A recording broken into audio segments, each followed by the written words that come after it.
With this garden season coming to a close, it was time to harvest my potatoes. This season, I decided to try growing potatoes in a bin that I'd layer with some new soil throughout the season. I set up this bin with a layer of twigs and rocks on the bottom to allow proper drainage through the holes I drilled in the bottom. The soil is mostly made up of clay with a bit of topsoil. In reality, the quality of the soil in this bin wasn't very good, but it was all I had. For this test, I grew potatoes in one bin and sweet potatoes in another. Here you can see the progression of the plants over a month.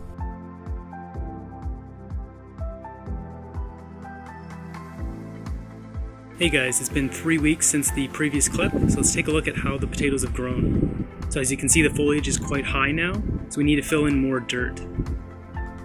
When you're doing this, you want to be very careful not to hurt the actual stem of the plant or the leaves.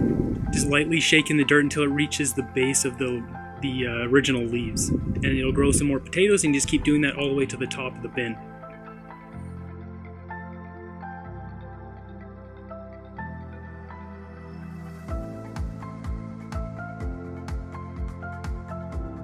It's time to harvest. Through this process, I realized these plastic bins became horribly weak after the 5-month growing time. If you want to try this method of growing potatoes, I'd make a container from wood or use a garden bag and place the container somewhere where you can just tip it over to harvest it. Having mine placed on my deck didn't allow me to dump it out, let alone the bin would shatter to pieces.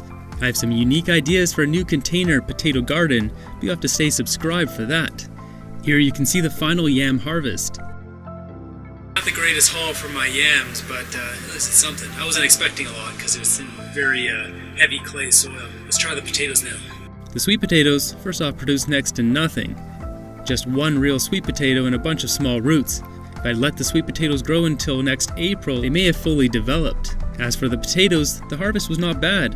I only placed a few sprouted potatoes or sprouted eyes to create all of this. I wanted to test the difference of planting a whole potato versus just sprouted eyes.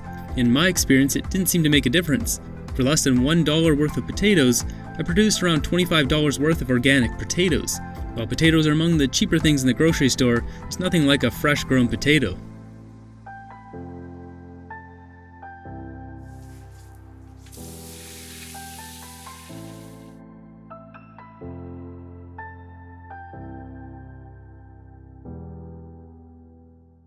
Share any thoughts you have on this process, or if you have any unique ideas how to improve the process. Be sure to like the video, subscribe, and have a great day.